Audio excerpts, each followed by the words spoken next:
Welcome everyone to the Fulshear Professionals Master Panel. This is our outdoor home services. Going to start and go around and introduce our panel members. We are going to start with Barry Jackson. We can't see Barry today, but we've got his voice. Barry, would you introduce yourself and tell us a little bit about you? Yes, I'm Barry Jackson, horticulture degree from Mississippi State University. I own and operate EarthSmart Nursery in Sealy. We do landscape irrigation and chemical lawn care on lawns, shrubs, and trees.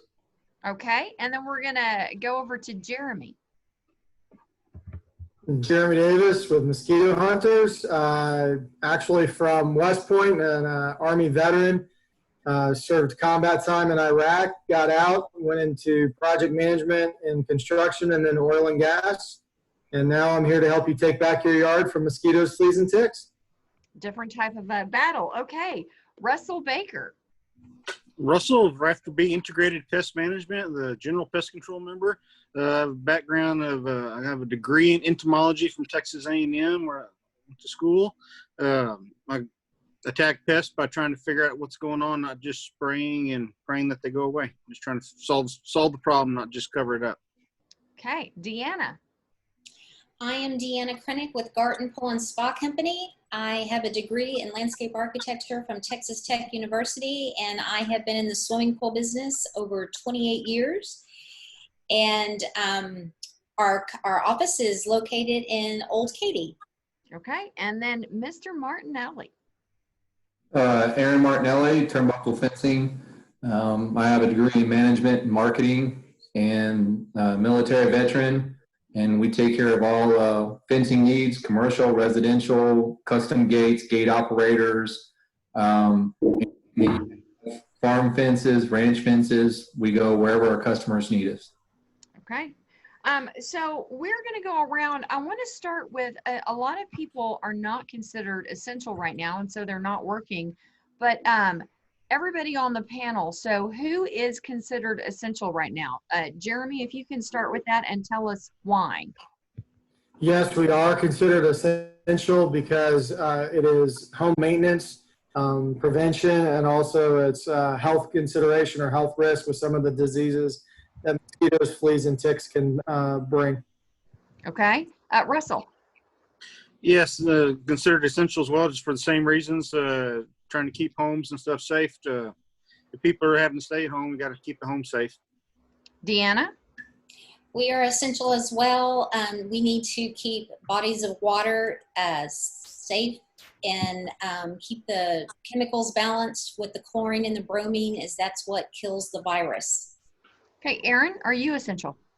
Yes, we are. We're essential. We take care of for security and purposes. And so we're essential because we have to deal with gates and stuff for plants to make sure they're operating so the trucking companies can get in and out, water districts, and then security for fences around water plants, lift stations, police departments, fire departments, anywhere that has a fence to protect their assets. Okay. And then Barry. Yes, we're essential in that we do landscaping to keep commercial projects on schedule and maintain lawns for taking care of people's investments. Okay. Right now, there's a lot of fear going on about letting someone into your home, around your family, that type of thing. Can you explain to the people watching or the people that will be watching the video later what you're doing to protect them and also your employees from the spread of COVID? Jeremy, we're going to start with you. So protecting the client, we are completely outside. We don't go indoors, so it's very easy to protect the clients. As we come to the home, all we're going to do is stay outside. We treat the yard, the shrubbery, and really don't need to be close to the client so we can maintain that physical distancing. And in fact, if the client wants, they can remain indoors and we don't even need to talk to them. In terms of technicians, we are solo in the vehicles, and again, we're outdoors, so we're not having to come in contact with anybody, so that's helping keep technicians safe. And Jeremy, we're going to go one step farther with you. Is Mhm. what you're doing safe for our families and our pets? Yes. Protocol. Yes, the products that we use are safe for families and pets. We like to say we're people friendly, pet friendly. We're just not mosquito friendly. The standard product that we use, the derivative is actually found in your head lice shampoo and your dog's flea and tick shampoos. It's the same basic product that's used, so it is completely safe. Okay. Okay. Russell, you do go in the home sometimes, so explain to us what your protocol is. Protocol during this time, I'm trying to do just exterior unless there's emergency or extreme problems inside. If I do need to go inside, I'm wearing a mask, gloves, cleaning before and after I go in. Like I said, I'm trying to avoid going inside right now unless it's an emergency situation. Most 90% of the pests we can control from outside without having to set foot in your house. So just like Jeremy, we can I'll let you know I'm there. I can transmit everything to you electronically. They can pay electronically. There needs to be no contact at all whatsoever. Unless there's issues inside I need to take care of. So if there are bugs inside, can we text you photos of them? Yes, ma'am. That's one of my favorite services that Russell has is we can text him photos of bugs. Okay, Deanna. We don't have a lot of interaction directly with our clients in person during pool service. Our guys are pretty much by themselves throughout the day in their own vehicle, and then when they go in people's backyards, they don't usually have a lot of communication. They're actually having a lot more right now because the people are home, but most of the people are standing by their back door and kind of talking across the pool to our guys, and we've sent out information that if they have anything specific that they need to let the pool cleaner know, to go ahead and call the office, and then we relay it to our guys on the cell phone. Okay. What about you, Aaron? Most of my guys wear masks and stuff when they're in the vehicles together, but all my guys are quarantining themselves as well. So they're strictly with their families and they're staying away from their kids and grandkids. They don't go out. And so when we're all together, we're usually by ourselves out at water plants, water districts, fire departments and stuff. So we're never around usually the customer. Most of our stuff is, email to us, hey, we need this job scheduled. We go out and do it. And 99% of the time, there's no one there. We have no contact unless it's via phone or email. And so the guys are self-quarantining. And then, if we are around people, we have masks that we wear. And so we're always outside. We're never inside a facility. Okay. And then, Barry, you're going to follow up with you. Yes, everything we do is outdoors. So now that normally we don't come in contact with very many customers, they're at work and that sort of thing. So now that we are coming into contact with people at home, we see our customers, but we're still keeping safe distances away and having conversations from a distance. So it's all we're keeping safe, staying safe. People have been spending a lot of time at home, and they have been looking at their yards. They've been spending a lot of time with their families in the yards. What is the one question that you've been getting most often from the people in quarantine? So, Jeremy? Probably the one I get the most is, does this impact no-see-ums, or will it work with no-see-ums? The short answer is not really. No-see-ums are fairly hard to control, just given their biology, their life cycle. The products that we use can have an initial impact, but the 3-week impact, as we come out and spray on our normal 3-week rotation, by the time you get to the end of the 3rd week, you're not going to have as much impact on the no-see-ums. Can you explain what a no-see-um is for people that are watching this a little bit later?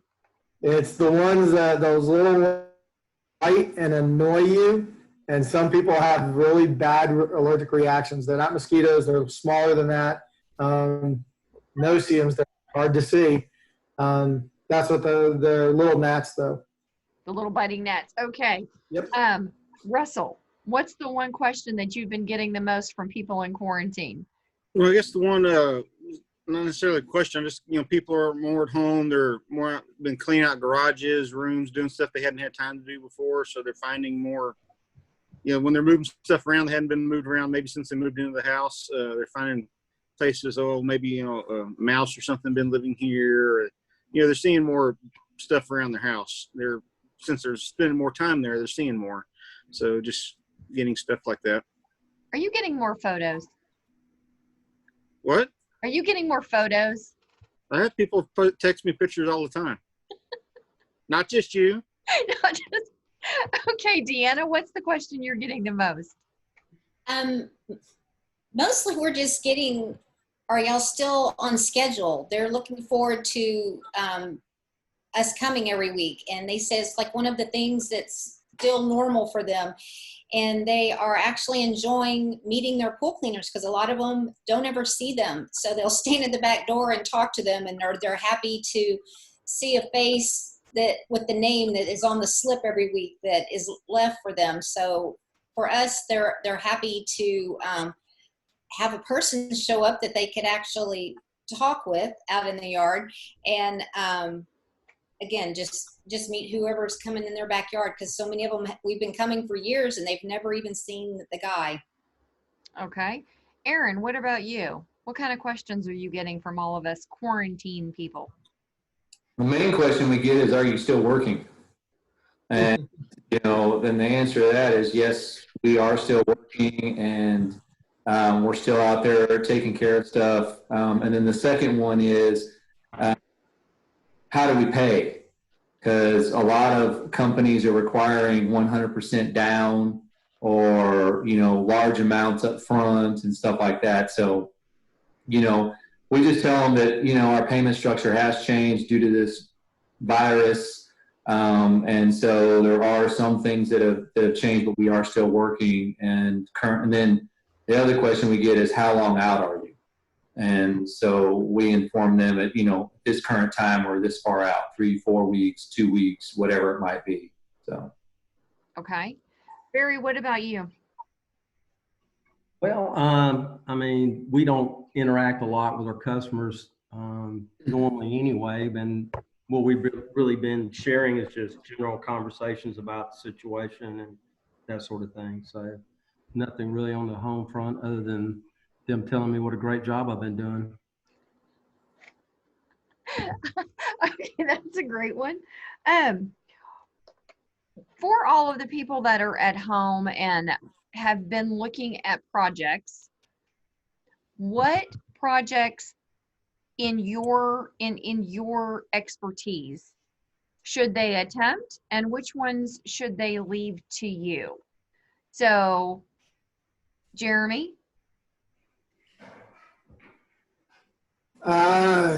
Attempt, they can work on some of the basic methods to deter mosquitoes in their porches if they want. There's different blue lights, fans, those types of things they can do. But if they're looking at trying to do a regimented mosquito control where it impacts the entire life cycle, that's more where I'll come into play. So explain that to us. Explain what they can actually do to control mosquitoes on their property. Individually, some of the key things that they can look at doing are, look where they've got standing water and see if there's ways to reduce it, whether it's their landscaping, they've got a bird bath. I went to a client's house. They had a toy outside that had standing water in it, and you could see mosquito larvae already in it. So reduce your standing water. If you've got a lot of trees on your property, check your rain gutters and make sure they're cleaned out. That's going to be another key location that they're going to be breeding in.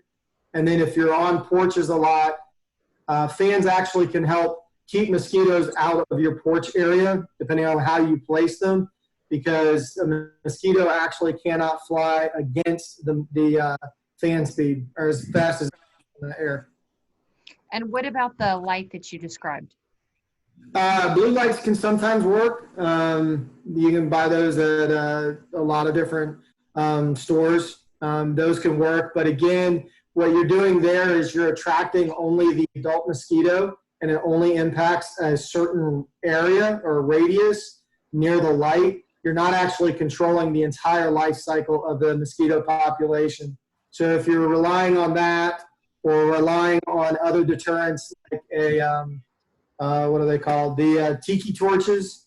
You're actually not killing. The blue light kills the mosquito, but the tiki torches is only repelling it. But none of that is really controlling the full life cycle of the mosquito. Okay. Okay, Russell, what if out of pest control, what should they do themselves and what should they leave to you? Well, I've recently I've talked through on the phone, either through phone messages or text or actual conversations on the phone. Problems people have with like stored product pests. Like I've gotten, I guess it's yesterday evening, getting the pictures of a certain pest they've been seeing in a certain area, and I try to talk through it. It's just, something that's probably in a source of a flower somewhere in the house. Just trying to walk them through, trying to find that. Sometimes people get the little like fruit flies or fungus gnats in their house, and a lot of times those are either a potted plant or with the garbage disposal. A lot of times those are based out of. So I can kind of talk through people that trying to find the source of it without me actually having to go inside. So a lot of it's just communication, just trying to work with people. What about buying traps or those kinds of things? Should people try that, or? I have recommended some people on some different some silverfish baits, and also like some different ant baits. If just spraying outside wasn't doing enough on ants and stuff, and they wanted to put some stuff out without me coming inside, just recommending recommending different products they can put it in use like that. And is there anything we should be doing around the outside of our home to help? Any DIY projects? Just the same thing like Jeremy was talking about, getting rid of standing water. A lot of people, especially in these neighborhoods where the houses are close together, they have a wheelbarrow and they stick it on the side of the house. Then every time it rains, it fills up with water, or there's pots or buckets or something there. They fill up with water, then the people never see them because they hardly ever go on the side of the house. They go either in their backyard or their front yard, not really on the side yards too much. And seems like there's always tubs or something there catching water and holding water and breeding mosquitoes. Just making sure you don't have standing water. That works for that'll not only mosquitoes, but it'll bring all kinds of other pests around. Okay. Deanna, I bet you get this question a lot. Everybody likes to save a little money and do their own chemicals. What should they be doing on their own, and what should they use a professional for? Well, they should be dumping skimmer baskets, pump baskets, skimming the top of the pools. That keeps the debris from settling down to the bottom, and then it makes stains on the plaster. A lot of people do like to do their own chemicals, but we do more than just adding chlorine and acid. There's other preventatives and algicides and things that we put in the pool that a lot of people may not know about that are doing it themselves. But a big do-it-yourself project that people could do at home would be to power wash around their swimming pool deck, because a lot of algae will grow on the pool decks and it's really slippery, and so people can fall down and get hurt. So that's a good pool project for people to do, because a lot of people have their own power washers or can rent one from Home Depot. Okay. Aaron, fence building. Why should we use a professional rather than trying to get out there and be a weekend warrior and doing it ourselves, or going and hiring Joe Schmo? Well, the first thing is, the key is you always need to make sure whoever you have has valid insurance. So what you need to do is get a copy of their insurance. You need to call their insurance company and verify that it's in play. A lot of companies are purchasing, or fly-by-nights are purchasing insurance, putting a down payment, getting a one-year certificate, not making their payments, and then they're presenting you with a valid certificate for a year. They come out and they don't follow state guidelines, which requires you must call 811. It's not I can, I won't, or you don't have to. It isn't necessary. You have to do it. If they hit a gas line, You not only have to deal with the gas company, but you also have to deal with the railroad commission. You have to file a complaint. You have to file a report or emergency brake with the railroad commission within 1 hour. If you do not, you will get fined. And if they do not have insurance or they do not call 811, the homeowner is responsible for the damages. And those damages can range from anywhere from $3,000 to $15,000 to $18,000 in damages. And so you want to make sure that whoever you do use has valid insurance and calls 811. Those are the couple of questions to ask. And I wouldn't recommend anyone digging and setting their own fences unless you know what's there. You call 811 and you make sure you know what you're doing, because you go over on your property line by, you know, an inch or 2 inches or 3 inches. It may not be a problem now, but then you get another person that buys that house next door, and they might be not the nicest of neighbors, and they might cause you a lot of problems for being on their property. So you want to make sure that there's a lot of aspects that you check on before you have someone, before you attempt or you hire someone who's currently out there having a tough time and decides that a power washer is going to be a fence installer, a landscaper is going to be a fence installer, a pool company is going to be a fence installer. Seems like everybody who doesn't have anything to do wants to become a fence installer. So I just advise you to check and make sure you check off those boxes first. We saw Barry's box light up. He started giggling over there. I think he's run into those people before. That's excellent. Okay, Barry, tell us about what projects people should be doing on their own right now and which ones they should use you for. Let's leave my ridiculous looking yard out of this conversation. Well, I mean, lawn care is very difficult in that it's a timing aspect, and you have to understand what triggers different activities in the lawn area. What the temperatures, night temperatures, moisture, and all those affect what goes on in your lawn. Whether your funguses are growing, your insects are growing, and your weeds are growing, and that sort of thing. So it's hard for someone to take care of their own lawn normally. Even though you can buy products and put them out there, normally most homeowners don't have the right timing. So you put something out, but it wasn't at the right time, so therefore you didn't get the effect that you were looking for. And with us also, you get golf course quality and grade materials and products from us that most homeowners can't acquire because they're restricted to use products. You know, Barry, I know you don't like to really toot your own horn, but when I had a pecan tree, a huge pecan tree taken down in my yard by a tree company, and then you and I discussed it. Can you tell me a little bit about the questions that you asked me? Don't recall that conversation exactly. You don't remember? What would you have looked at before taking down a giant pecan tree?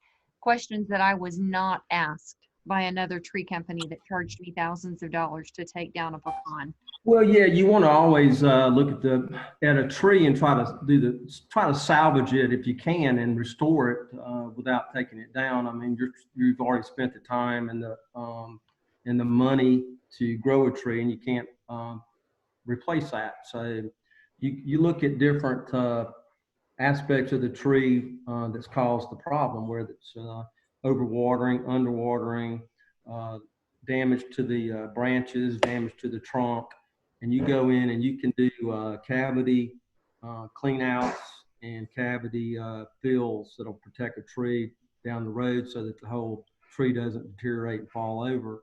And then you take out the diseased limbs and structures that are damaged to make the tree more healthy so that the problems don't progress and go around the whole tree. We do deep root feeding around trees like that to give them a boost. And then you can also do a foliar spray that can control insects or funguses and things like that on the tree. Okay. Okay, Russell, what things should people try to take care of on their own, and what things should they leave to the professional? there's certain things like we can talk through. They can do some stuff that's inside their house, whether it's a spider web that's in a corner in their house, which instead of me spraying everywhere, they can take down with the broom and it has the same effect. Stuff like that, stuff that's easy IPM practices that I can talk them through, we can talk on the phone or figure out the solution. I mean, the source of the problem where they can do it without interaction with me going inside. Okay, so if there was one thing that you wanted people to know about your company, what would it be? About your culture, about you, about your company that differentiates you from every other pest company, fence company, yard company out there? What is that thing that makes you different? Why should people be doing business with you other than the next guy? So, Jeremy? So one of the things I've tried to live my life by, or my philosophy, is to work hard but enjoy your life. And we all have hard things that we have to go through, whether it's work, things outside of family. Look at what we're going through now with COVID. But we need to try and enjoy life. And the culture that we have with Mosquito Hunters is to help you enjoy your life in your backyard. Like we said, our tagline is helping you take back your yard from mosquitoes, fleas, and ticks, because we really want you to enjoy your time as a family or by yourself in your backyard. I'd like for you to share with everyone how long you served in the military. I served 8 years, to include one combat tour in Iraq, where I commanded and brought 95 soldiers home alive. Thank you very much. Thank you for your service. Okay, Deanna. What I would want people to know is that we are very honest and we treat our customers the way that we would want to be treated. We don't try to sell people things that they don't need. And we are a full service company. We have a staff that answers the phone 7 days a week. We use quality commercial chemicals. We don't get the stuff on sale that's at Walmart that's full of epoxies that clog up the equipment. We continuously train our employees and keep up with the latest technology and equipment that's coming out into the market. And we carry insurance. Aaron was already talking about that, how important it is to make sure you have a company that's insured when they're on your property. And we want everybody to, if we see them at a restaurant or see them walking down the street, we want to be able to stop and say hi and want them to like us and be their friend. We don't want people to think that we were just trying to make a buck or not treat them fairly. Okay. Aaron? Just that we're, all our guys are trained. They're all employees. We don't pick them up from Home Depot or, the side of the road at a convenience store or a gas station to come work for us. We do carry insurance, high levels of insurance. We carry workers' comp. All my guys have been with me, and we're continue to grow. And they're all been trained. My foreman's got 35 years in the fencing industry. My lead's got 25. They were trained by their dad who had like 40 years in. Everybody is long-term with the company. We don't buy Home Depot, Lowe's, Ace Hardware products. We use distributors. So, you get a true 6-inch wide cedar picket, not a 5 3/8, which you'll get at Home Depot. You get better quality materials. And so we're able to differentiate ourselves in that way. We're uniformed, and we just show up to get the job done, and we make sure we communicate with the customers and that they're happy. And we go above and beyond what other companies do as far as installation of our fences as well. Okay. Russell? Yes, I like to go by the same principles as a lot of the other people in our group. I want to treat people how I'd want to be treated. I want to be fair and honest assessment. I don't want to do anything or sell anything to someone that I don't feel is needed. I want to go in with just a good, honest approach to it, do the job where I can still sleep at night and I can see people and stay friends with them, hopefully get further referrals from them to their friends. I don't want to put anything down in anyone's yard or house, anything that I wouldn't put in my own yard or house where my own kids or pets or family would be. So I would never do anything in anyone's house that I wouldn't do in my own house. Okay. And then Barry, we're going to end with you on that. Well, I mean, I'd chime in with a lot of the other members. We carry insurance. We're very results oriented. I treat everybody fairly and the way I'd want to be treated. Every yard I look at for landscape design or whatever, I design it as if it was for myself or a family member. Don't try to push buttons and go overboard with it, and try to meet with the customer and understand their desires and exactly what they're looking for. We're very family friendly. I mean, we consider every one of our regular customers as family. You know, we treat them as family because to us, you are family. And we do free consulting when we're doing lawn care and we're not really there to do landscaping. We give them free advice on irrigation programming and how to do their cultural practices on lawn maintenance, on how to cut their grass, the height of their grass, and that sort of thing. So that what we do actually will be better. They'll be better for it because they're doing the things that help their lawn, and then we're also helping with their lawn. Okay. So do we have any questions? That was all the questions that we had. I tried to take all the questions we had beforehand and put them in something that we could ask everybody. So we are going to go around and have you tell people how to get in contact with you. Jeremy. So Jeremy Davis, you can look for me at mosquitohunters.com. My email is mh50@mosquitohunters.com, or my number is 832-755-6480. Okay, Deanna. Deanna Krenek with Gartin Pool and Spa Company. Phone number is 281-391-4022. Aaron. Yes, yeah, you can reach me at Aaron, AARON, at turnbucklefencing.com, or 281-881-0680, which is my cell number, and I have it on all the time. So, Can you explain to people what a turnbuckle is?